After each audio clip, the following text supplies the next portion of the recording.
A warm, sunny day, a backyard greenhouse, checking the seedlings to see what's doing well and what's not.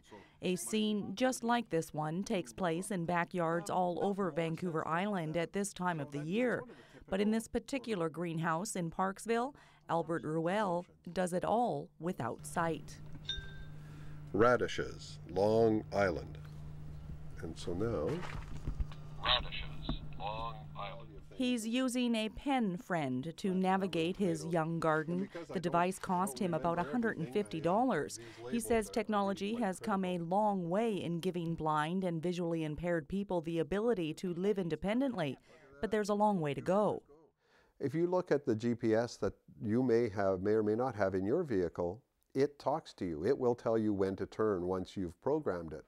Isn't it sad that the engineer who designed that program stopped there and didn't give me access to all of the menus so that I could set that GPS? Then I could have a $250 GPS like yours rather than the $700 one that I have to buy. It rang a little bell and it said POI2 nearby, and then it said mailbox. So what I've done is, if I'm walking up the street here, it'll tell me when I get close to these mailboxes. And you've entered. Albert is one of the fortunate ones. He has that $700 GPS that allows him to move independently through his community. But if I was walking on that side of the street, it told me that it's coming in on the left, so I know I'm going to deal with a street crossing. But with more than 100,000 Canadians blind or visually impaired, and about 85% of those unemployed, it's something that is out of reach for many who could benefit from this technology. Foxdale doesn't carry on through. Okay. Albert has a lot of technology that helps to level the playing field with sighted people. A light sensor tells him when to turn the lights off, even though his world is dark all the time. It also helps him get dressed every day. Dark red, brown. There's a talking calculator, screen readers, and iPhone apps, but despite all of this, he says there is still a lot of room for improvement.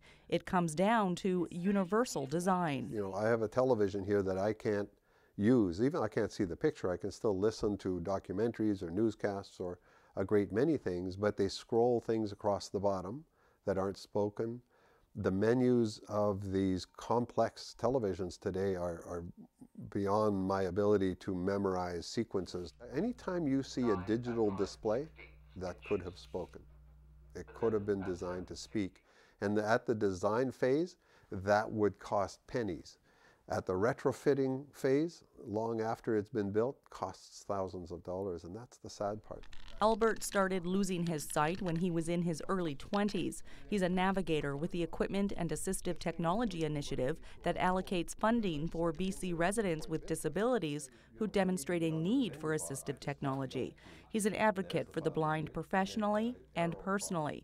He says generally people are very scared and would even choose death over living a life without sight. As I work in the disability movement and as I just live life and socialize in the community and live in our family, I hope that at the end of it, people will come away with a reduced fear of blindness, having had an interaction with me. Albert would rather be living this life with vision, but he's not willing to subject himself to iffy procedures to restore what would be a poor substitute for original sight. He can remember colors, and some of the people in his life have faces, but many don't, and he's okay with that. There are many, many other ways to enjoy this world. It's a beautiful place regardless. In Parksville, I'm Kate Bergen.